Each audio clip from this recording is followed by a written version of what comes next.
I would like to go ahead and review some of the current indications for influenza vaccination in pediatrics, discuss the impact that influenza has in children, and some of the reasons why it has recently been raised as to whether we should consider immunization of healthy children with influenza vaccine. And then lastly, discuss a little bit about vaccines, what we have available. As you probably have seen already, this year, for the first time, influenza vaccine has been included in the recommended childhood immunization schedule for the United States. So as you can see, influenza vaccine is listed as a recommended vaccine for infants 6 months of age and older as a yearly immunization for certain populations that might have certain risk factors that make them have higher risk of complications from influenza. Well, the only thing that's new is that this recommendation is there because the recommendation has been already available for many years and endorsed by the CDC and the ACIP. What is the recommendation? Well, we have specific target groups in pediatrics that should be considered for influenza immunization. These include children that might have chronic pulmonary or cardiovascular diseases, in particular asthma. Children that have a need for regular medical care, either because they have metabolic diseases such as diabetes, any type of renal dysfunction, hemoglobinopathies, immune suppression of any type, including malignancies or drug-induced immune suppression. Children who are on chronic therapy with aspirin should receive influenza vaccine because they are at higher risk to develop Reye syndrome if they do get influenza disease. Pregnant adolescents who will be in the second or third trimester of gestation during the influenza season should be immunized because of the higher risk of complications during pregnancy. And then again, recent information has raised the question as to whether healthy children under 2 years of age are also a high-risk category. Infants under 6 months of age are certainly vulnerable, and in this particular case, because it is currently recommended that any pregnant woman in the second or third trimester during the winter season is immunized against influenza, we might have a chance there to protect these infants as well. Certainly, other groups include any person, including children, 6 months of age and older, that could transmit influenza to those at high risk. So any household member, travelers, and certainly any person who wants to decrease the chance that they can get the flu should be immunized if they're 6 months of age and older, even if they're healthy. And in particular, in our setting, students that would be in institutional settings. As healthcare workers, we have a direct responsibility to immunize ourselves to protect our patients.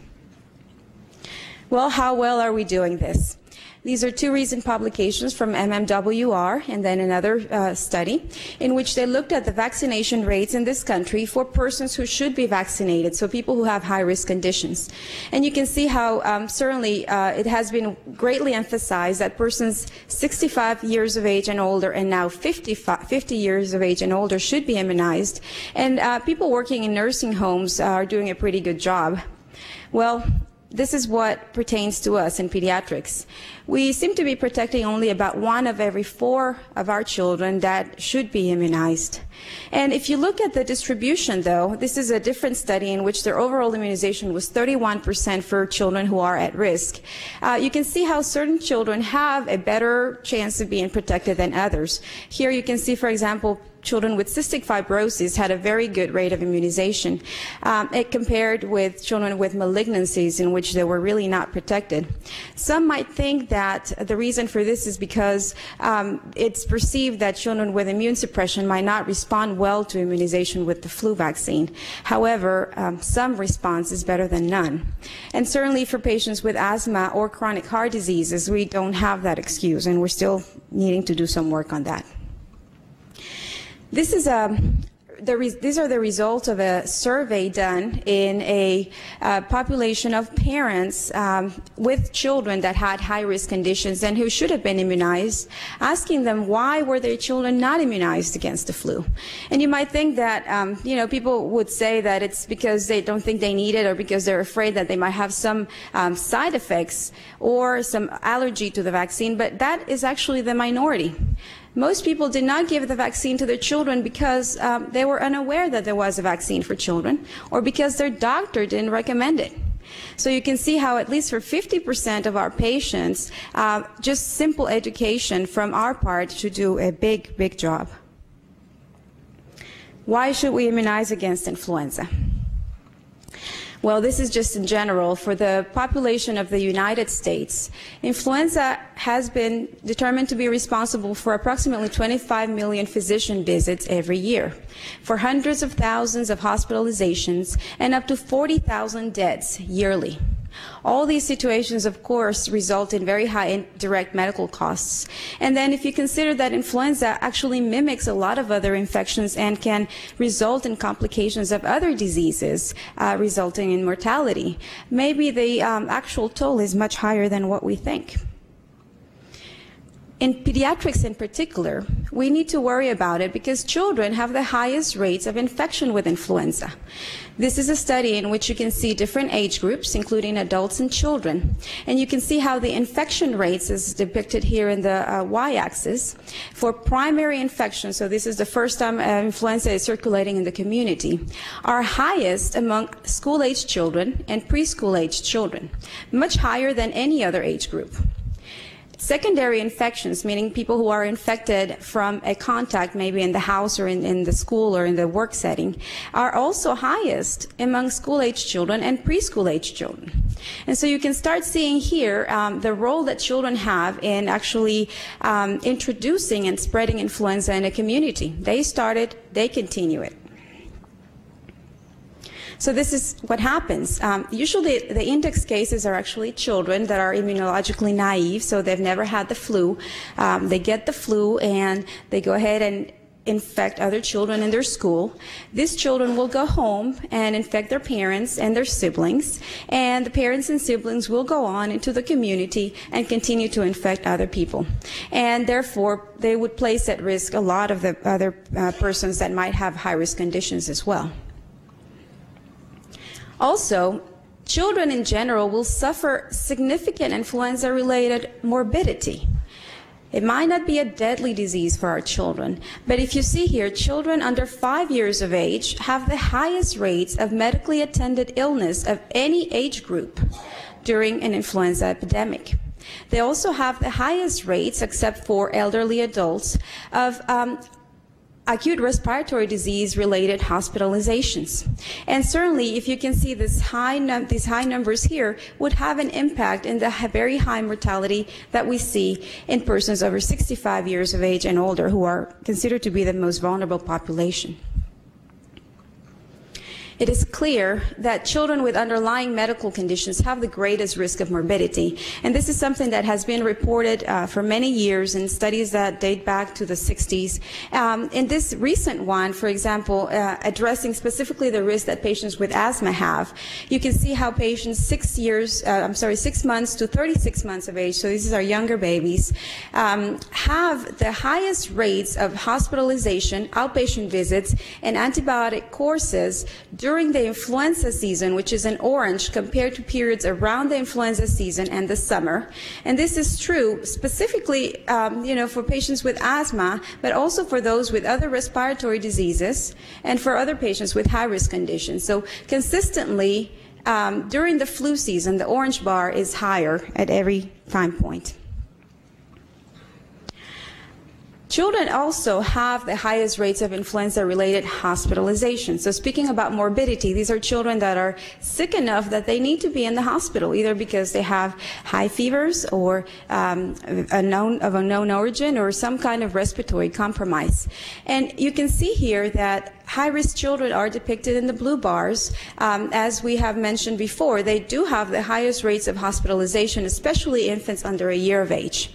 But if you can see also the red bars, this is what is most impressive. The healthy children under a year of age have the highest rates of hospitalization. Let me say it again. These are healthy children under a year of age who would usually not be immunized or not be considered for immunization, have the highest rates of hospitalization for influenza-related illness, and even higher than adults who are older and who are considered to be the most vulnerable. This is true also for children up to 2 years of age. And so data such as this is what has been the reason why people are considering now using influenza vaccine in otherwise healthy children under 2. We know that influenza can be a precursor to secondary bacterial infections, and recently in this study by O'Brien and collaborators, these are children with bacterial pneumococcal pneumonia that are in the red bars compared to controls that did not develop pneumonia.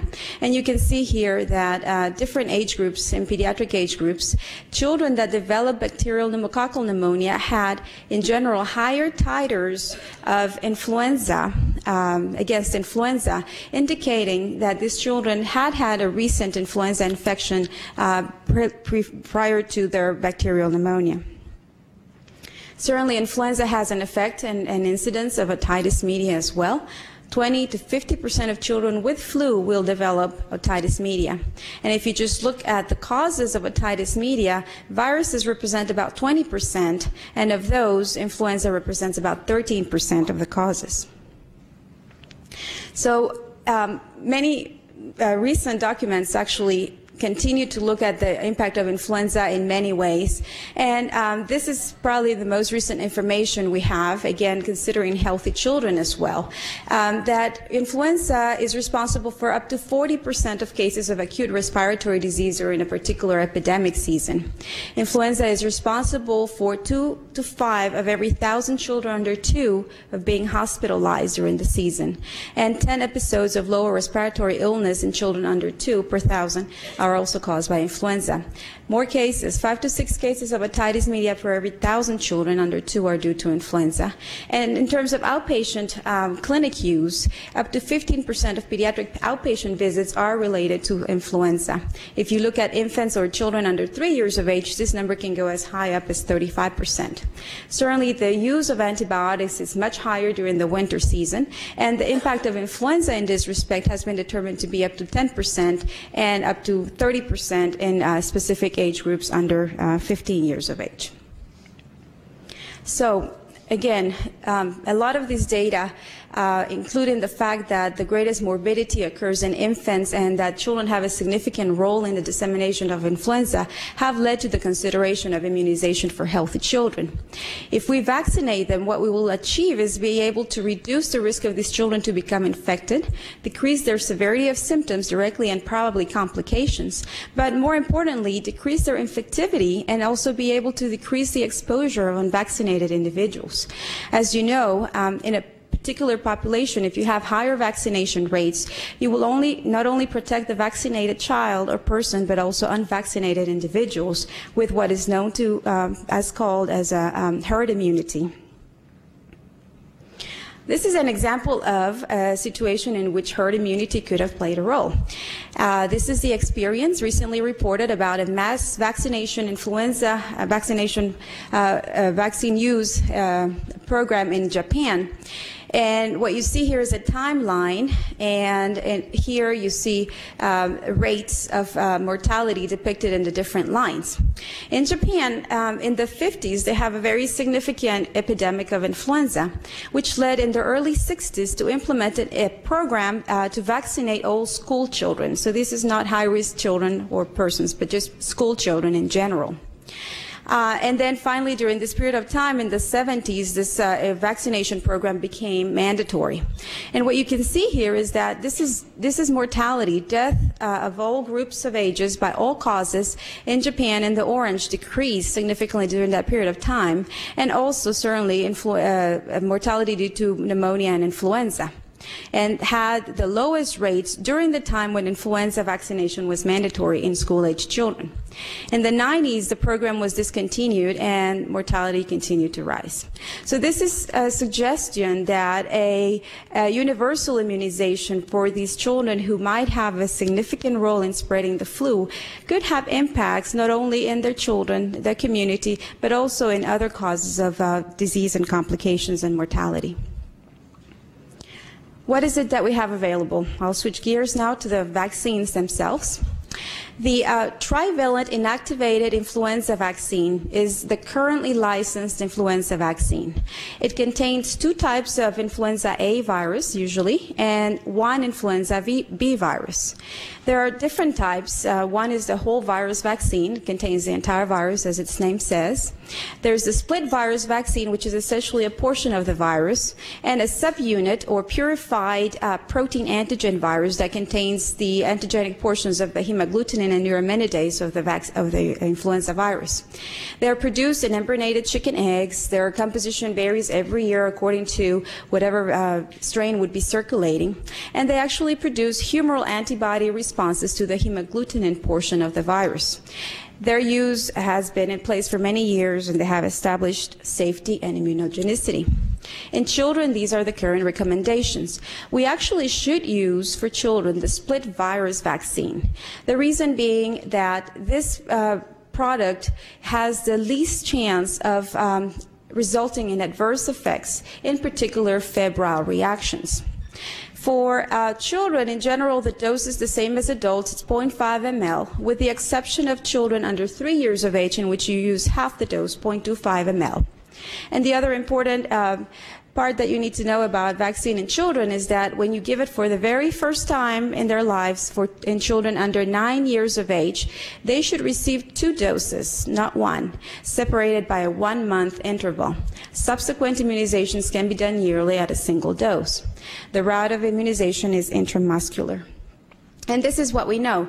It has known efficacy that in preventing influenza. It protects about 70 to 80% of people that are immunized.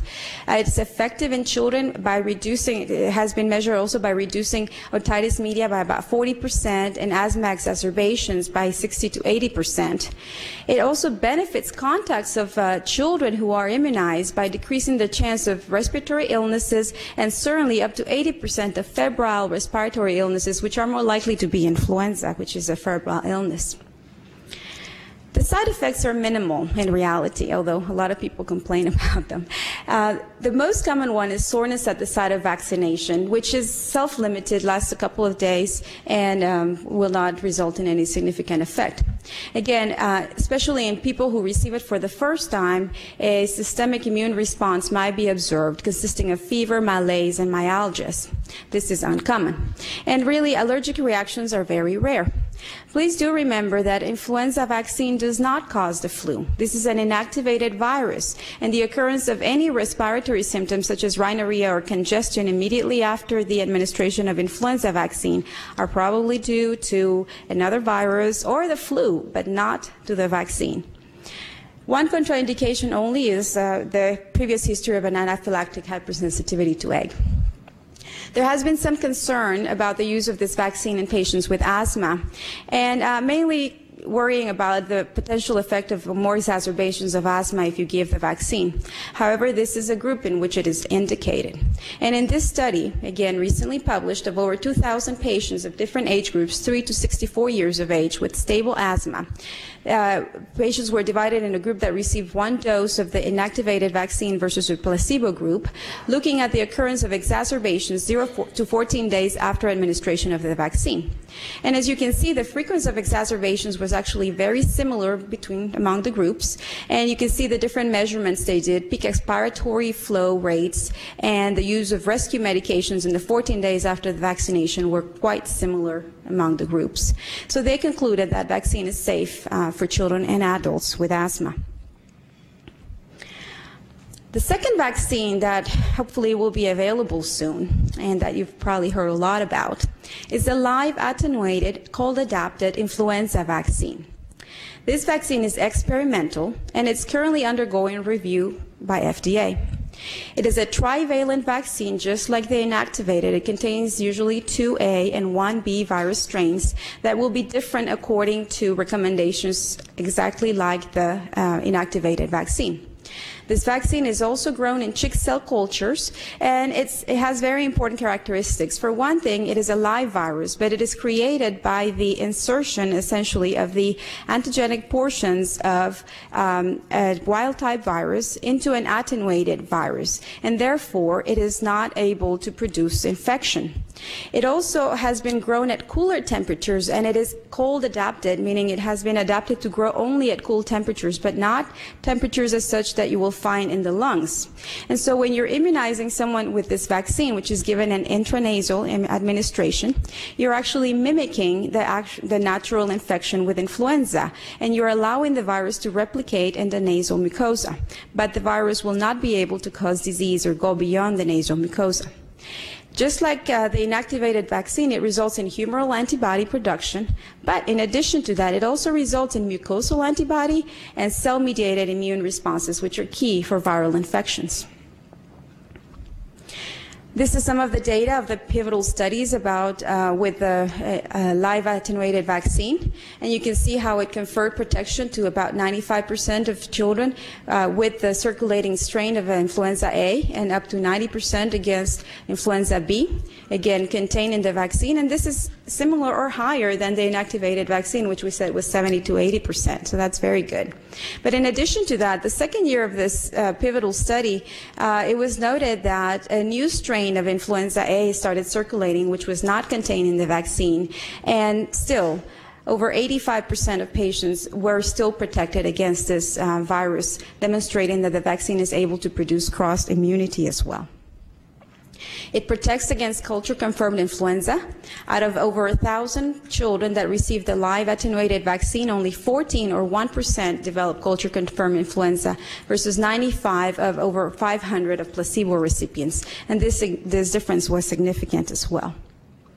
It is effective, just like the inactivated vaccine, in reducing the likelihood of developing febrile illnesses or use of antibiotics, otitis media by almost 35%, especially with the use of antibiotics, and the utilization of healthcare services in patients that are immunized compared with placebo recipients. This is a little bit complicated table, but it summarizes the experience of many children, over 3,000, almost 4,000 here, and adults, over 3,000, that have received this live vaccine in terms of the safety. And you can see here that many of the side effects, including rhinorrhea, nasal congestion, cough, irritability, decreased activity, or fever, or any event for that case, the occurrence was similar in the different groups. So there was no increase in the placebo group and in the vaccine group.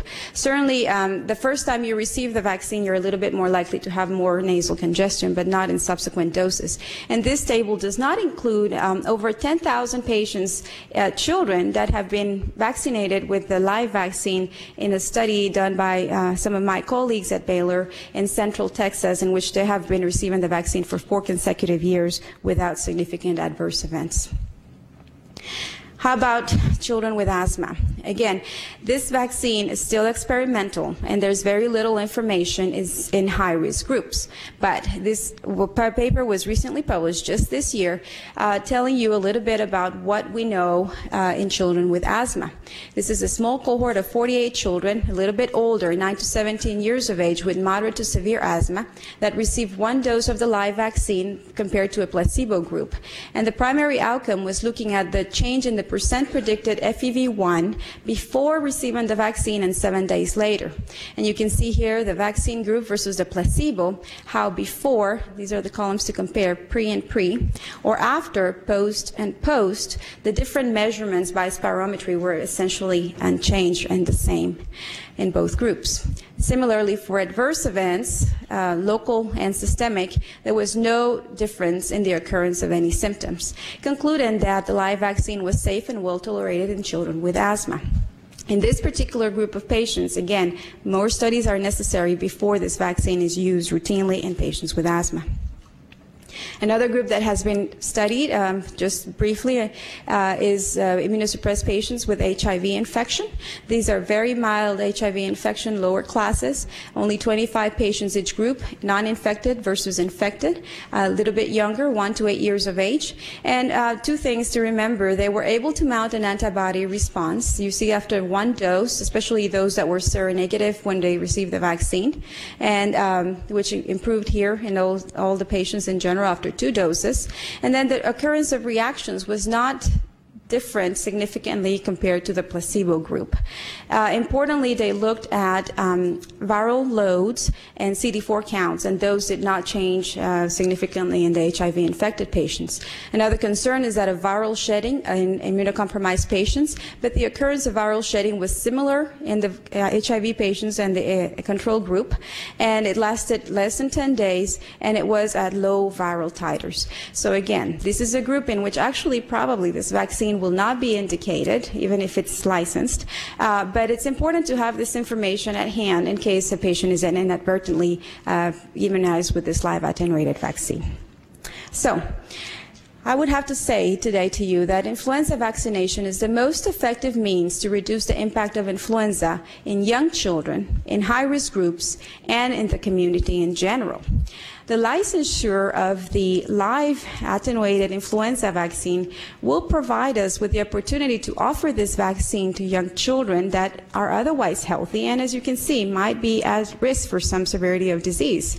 And the reasons for these is because it's very easily administered and very well tolerated, and it's quite effective and safe. However, it should continue to be a complement to the currently available inactivated vaccine that we should still continue to use for high-risk patients as currently recommended.